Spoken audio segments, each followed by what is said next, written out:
Good morning, everyone. Good to see all of you here this morning.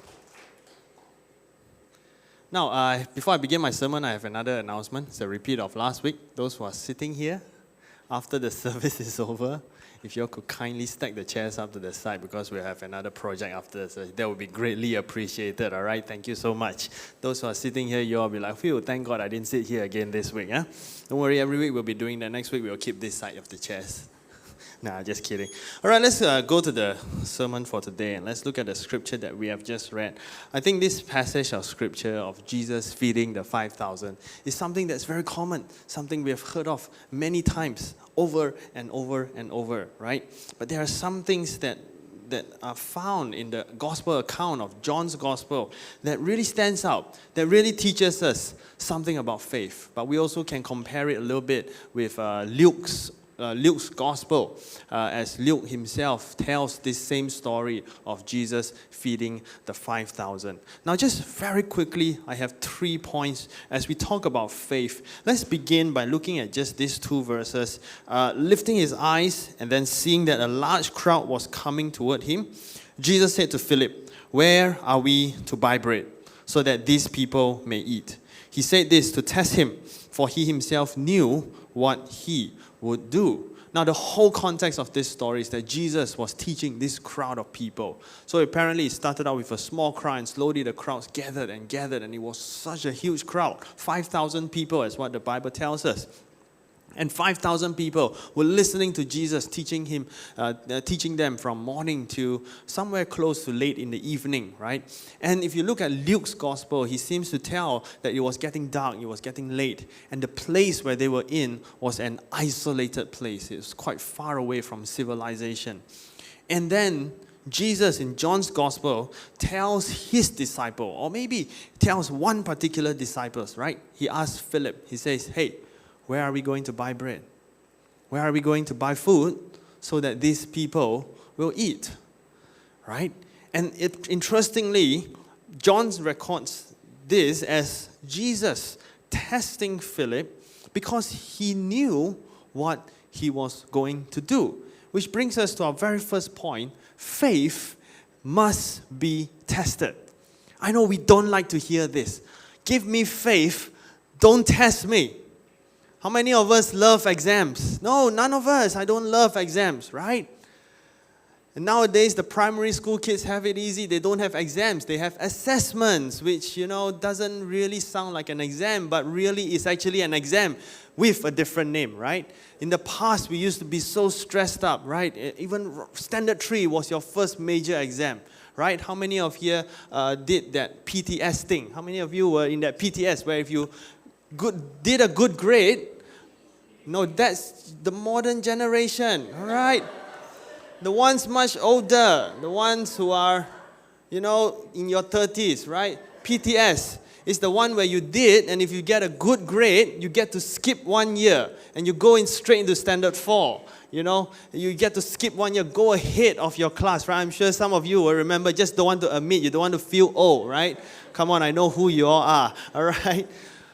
We had tests right from Standard 3. And then you come to Standard 6, you have that UPSR, right? Where the pressure is on you. You score 5 A's. You don't get 5 A's. Anything less than 5 A's, you're a bad kid, all right? 4 A's is not good as well. 5 A's is the standard. 6 A, even better. 7 A, that's the best, man. You're a genius, right? You deserve to go to college and university immediately. And then almost after 3 years after you enter secondary school, you have your PMR, right? I'm not sure if PMR still exists today. No? Wow, they're removing everything. Right? You are not tested at all, students nowadays. You are just being assessed. All right? So they have PMR, and that's where you need to have 7 A's, right? You don't get 7 A, anything less than 7 A's is bad. You're a bad kid, right? You cannot go into science stream, you go to art stream, right? That's the mindset back in those days, as if art stream students were all bad. But how many of us here today need the art stream people to defend us, lawyers, right? Because they are the ones that defend us in court, right? And then you have your SPM, right? Anything less than 10 A's, oh, you're bad. You're a failure in life. 9 A's, you're a failure in life, right? And then you go to STPM. For those who did STPM, it's back to like standard 6, right? You need to get at least 5 A's or 6 A's. I don't know, right? Because I didn't go for Form 6. Exams after exams after exams. Exams sort of make us a little bit tougher, a little bit stronger, right? Exams kind of make us want to study or at least memorize whatever the teacher tells you to memorize so that you can just regurgitate out in the exam hall, right? But exams somehow, if you go into your later higher education years, it kind of helps you. It kind of helps you to grow and understand the subject better, right? I think exams in university days or college days were much more accurate. It's a more accurate assessment of where you are academically, because those exams really matter. It's really dependent on your understanding and how well you understand that subject, right? And so with all these exams, then you graduate and you become someone who is knowledgeable about that subject. You become an expert, at least, in whatever you studied in. Exams kind of shape you, right? Faith is the same as well. Faith that is not tested, I'm not sure how strong of a faith that is. And Jesus tested his disciples with a rather simple test, right? He's given them that education that they have needed. They have seen him perform miracle at a wedding, turning water into wine. They've seen him heal the sick. They've seen him open the eyes of the blind. They've seen him even raise the dead. So now, Jesus tests their faith with a rather simple test. He looks at Philip and he says, hey, feed them. What are you going to do to get bread for these people? And I like to see Philip's response when Jesus comes to him with this question. Jesus says, where are you to buy bread so that these people will eat? And then Philip immediately said to Jesus, Jesus, you know what? 200 denarii will not be enough to feed these hungry people. 200 denarii will not be enough. So Philip recognized immediately when Jesus asked him, Philip's mind immediately went and started doing all the calculations, right? Wow, how much would I need to pay to buy bread for 5,000 people? And he came to that conclusion that this is an impossible task. We don't have the resources to feed 5,000 hungry people. Philip, all he was thinking when Jesus asked him, or when Jesus presented him with this test of life, was that I did not have enough money. There are 5,000 hungry people here. We don't have the resources to feed them. But he forgot about Jesus, who was the one asking him that question. He did not even stop to think to ask Jesus, what can you do? Now as we move on, you see, Philip says to Jesus, we don't have enough money. 200 denarii worth of bread would not be enough for each of them to even get a little bite of the bread. In other words, Philip was saying, even if I spend this much money, it would buy bread, but these people would not even be filled as they eat this bread.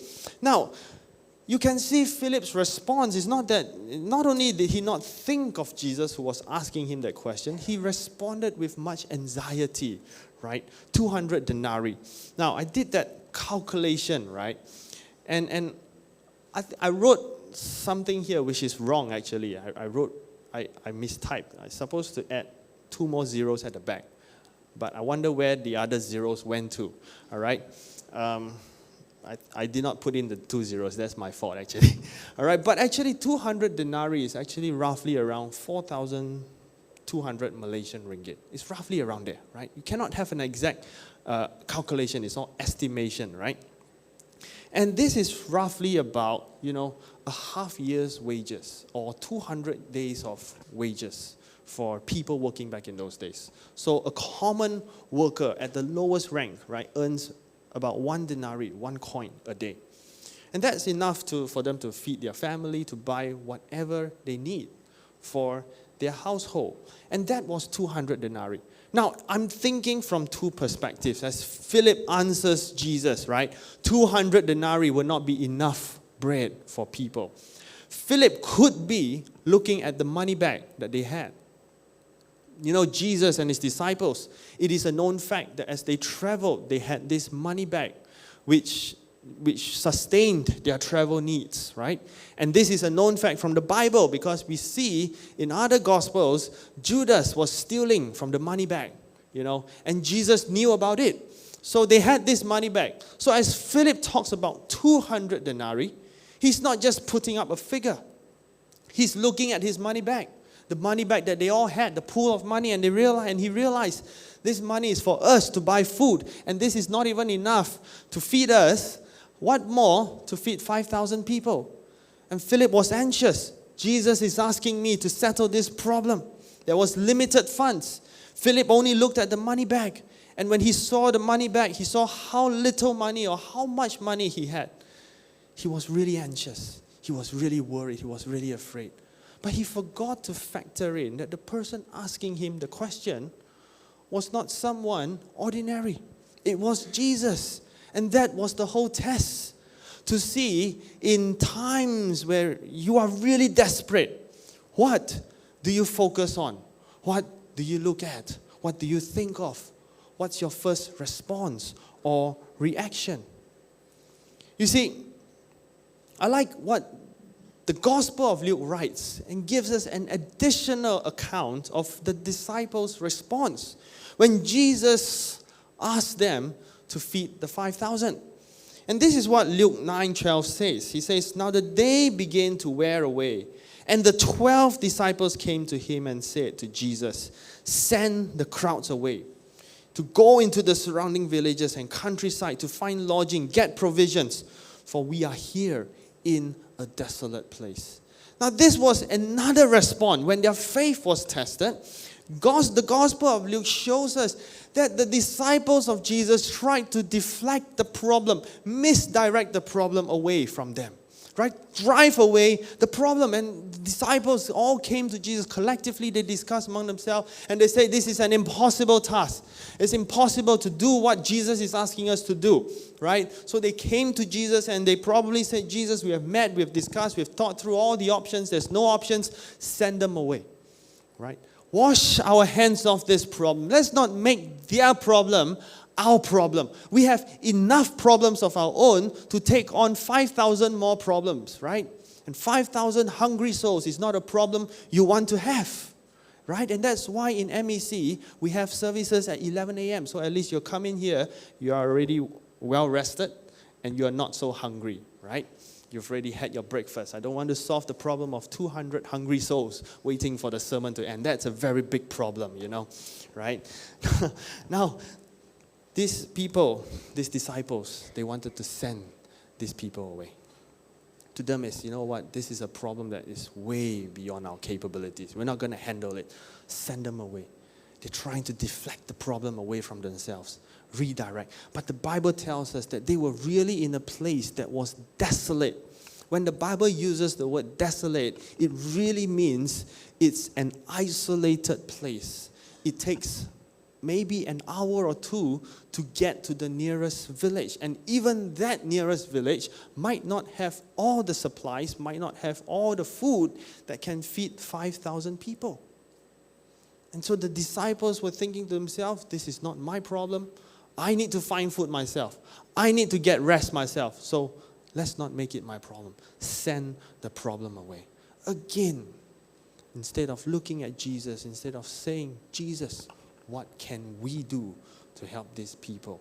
Or what will you do to help these people? The disciples only thought and responded in their own limited way of thinking. We have not enough money. This amount of money we have is not enough. Send the people away. It's not my problem. You see, there's a lot that we can learn just from this response, the initial response of the disciples, right? When our faith is tested, what do we see? What do we look at? What do we focus on? And how do we respond?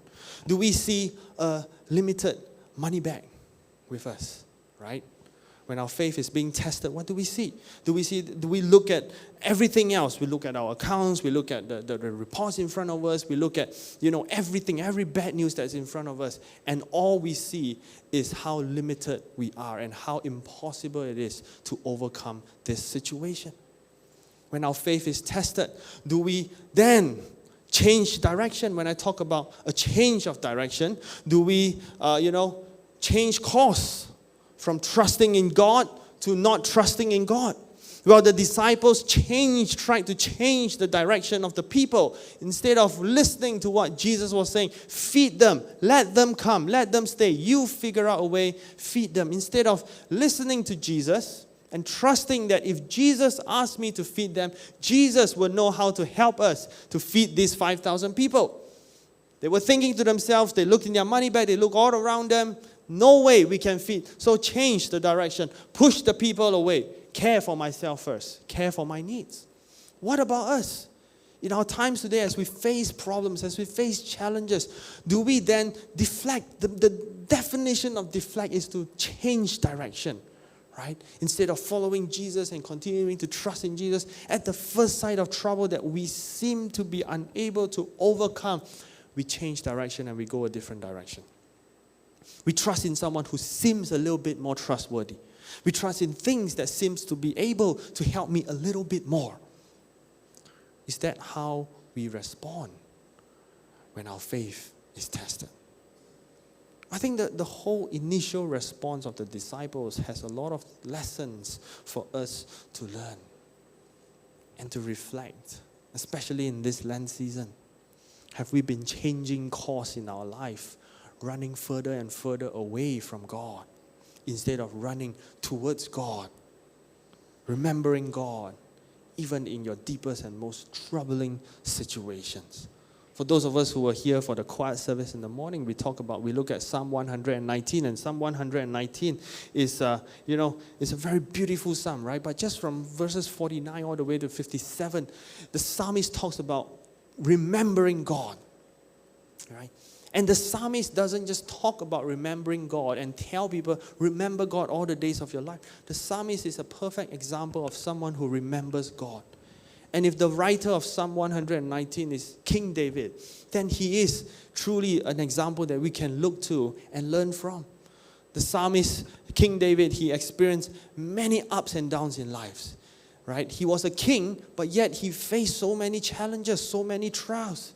He was not a perfect man. He had his weakness. He had his times where he sinned against God. But the psalmist never forgot about God in any of this situation. And in the good times, he ran to God. He gave thanks to God. In the bad times, he ran to God and asked God for help and trusted and waited for God to help. In the times where he messed up in his life, he sinned against God, he ran to God and asked God for his mercy. And he subjected himself to the discipline and the teaching and the guidance of God. And what happens is we get a man whose life was blessed. A man who experienced God in a very unique, in a very personal and intimate way. When we talk about our faith being tested, if our first response when test comes our way, and there are challenges and trials in our life, if our first response is to run away, change direction, look at everything and try and figure things out on my own, instead of looking to Jesus who is right there with us in that test of life, then unfortunately, we will not be able to experience what the testing of faith can actually bring to your Christian life. You will not be able to experience that deeper level of trust in God that can come out of this test of life. So think for a moment. When the test of life hits you, right, how is your response? Now let's move on. In verse 9 to 10, this is where the story gets interesting, because there was a boy who had 5 barley loaves and 2 fishes. And Philip says to Jesus, "But what are they for so many?" And then verse 10, Jesus said, "Have the people sit down."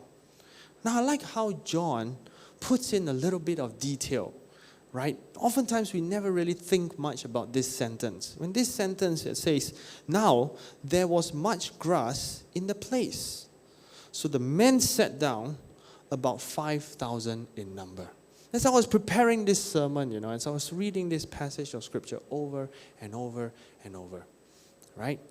This sentence just stood out a little bit more than the other things in this passage of Scripture. This sentence, there was much grass in the place. And so the men sat down, and it was about 5,000 in number. I like how John emphasizes on some of these tiny little details in his gospel. And in this story, as he emphasizes about the grass, the amount of grass available in that place, John was also injecting his own feelings into that story. He's not writing from a person who was just an observer, but he's also writing as someone who was there and someone who had feelings and who had his doubts as well, as Jesus asked the disciples to feed the 5,000. But let's talk about faith and your vision. What do you see, right? The most hyped thing now is that Apple Vision Pro, right? I clicked on one advertisement about that. I clicked on another one just to learn what it really is, right? And then the next thing you know, my YouTube feed is flooded with everything about the Apple Vision Pro, right? And Vision Pro, not advertisement, all right? This is not advertising for Apple. But it's really interesting because the whole goal of this thing is not to actually make it into a product that people would actually buy. Because, come on, think about it. I don't think anyone here would have that dignity to walk around with that thing and go like that, right? In the trains or even in the church, right? I don't think anyone with a sense of dignity would do that. But what Apple is actually trying to show us is that this idea of spatial computing, I'm not sure if I got that word right? Spatial computing, where the space is your computer, right? I think what Apple is trying to do is to get that idea across, that spatial computing is this thing of the future, and it's no more in the distant future, it's here, it's now, and it's only going to get better. Right? And it's changing the way we look at things. It's changing the way we embrace and look at technology, where it's no longer a limited world, but it is limitless. There's no longer any boundaries when it comes to technology, when it comes to computer. When we look at faith, there is also something about vision. What are we seeing? What are we seeing? And it affects our faith. Look at the disciples. So they finally found someone with food, right? They found this little boy, this poor little boy, and then they brought him up to Jesus and they say, hey, Jesus, he's got bread. But then immediately, this disciple by the name of Andrew, he comes up to Jesus with this boy. He says he's got 5 loaves and 2 fishes. But then he immediately thinks to himself and he says out loud, what has this got to do with any of these 5,000 people? Or what use is it?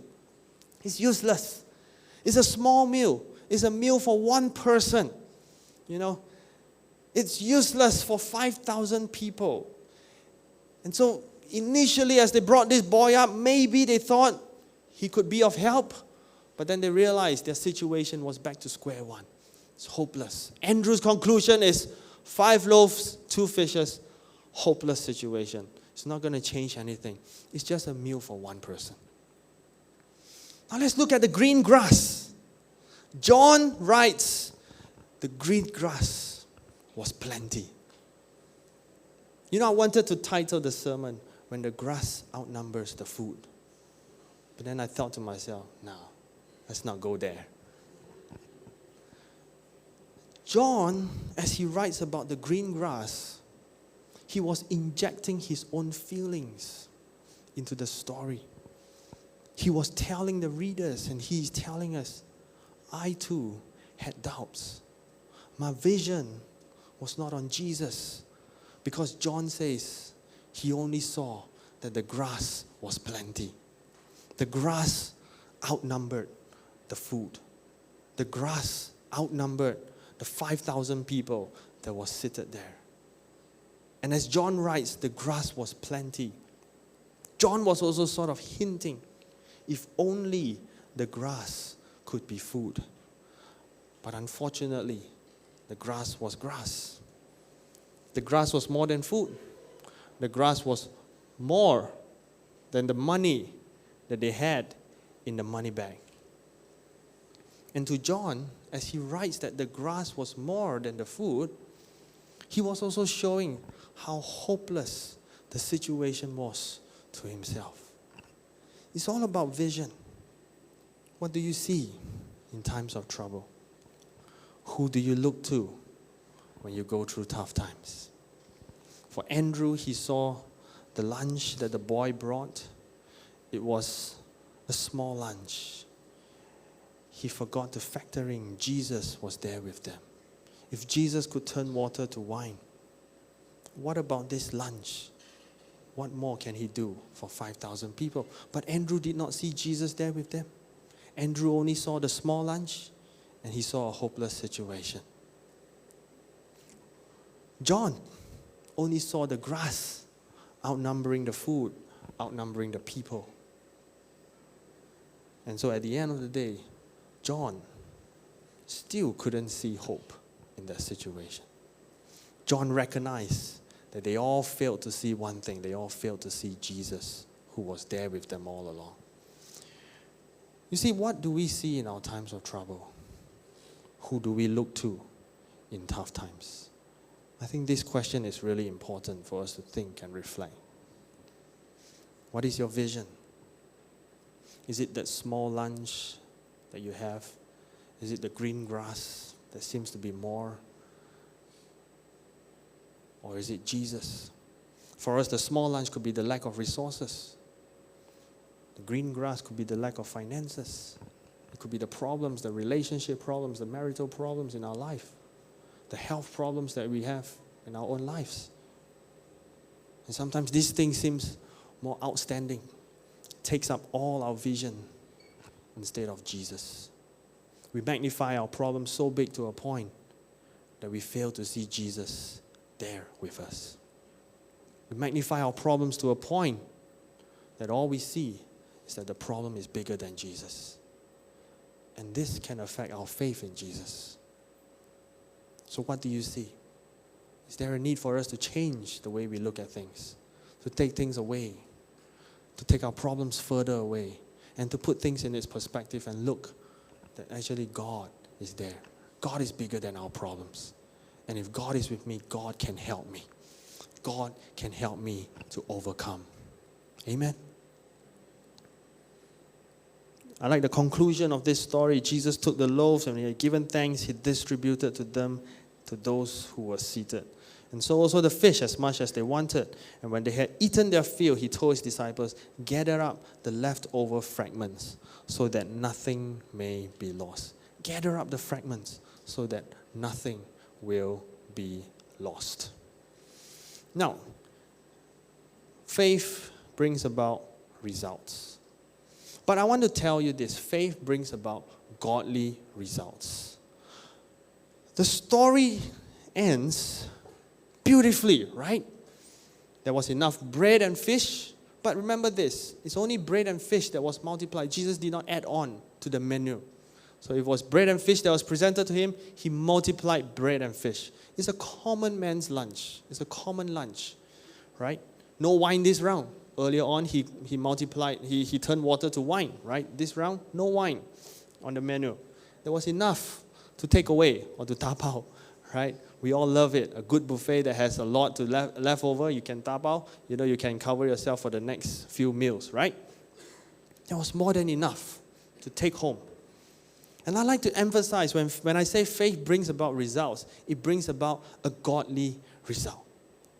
It won't be something over the top. It won't necessarily be something over the top. Jesus multiplied a simple lunch into enough simple lunches for 5,000 people to eat. And that was all. They eat, they were filled, they were full, and they left the place satisfied. That's what godly results is. But one thing you can be assured is when you have faith, it brings about a result in your life where you will not lack or have need for anything else. I'm not talking about your wants being fulfilled, but you will not lack in any areas of need. And this is what faith can do for us. when faith being tested respond in the right way, when faith being tested and we are able to continue to fix our eyes and have Jesus as our focus and as our vision, it brings about result.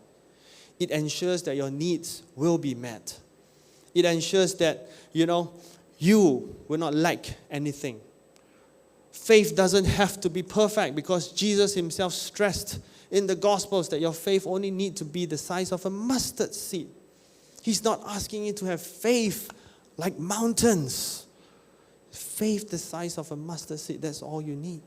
And what he's saying is this: you don't need to have perfect faith. You just need to have faith, to trust in Jesus, to look to Jesus, to hold on to Jesus, and to believe that in spite of whatever I'm going through right now, Jesus will still be there. Jesus is helping me. He's working behind the scenes, making all things possible for me. If we can believe and we can hold on to that faith and trust in Jesus, at the end of the day, we will see results. A godly result. Don't discount a change in your life, a healing in your life, as God's working in your life. Sometimes we think to ourselves, oh, you know what? I want a complete miracle. I don't want to just be recovering. I want to be healed instantly. I want to have that instantaneous healing. Being in recovery is not good enough. I want more. I need God to prove it. And anything lesser than that is not a miracle from God. It's not God at work in my life. I think if we have this kind of attitude, then unfortunately we will miss out on the many blessings in our life.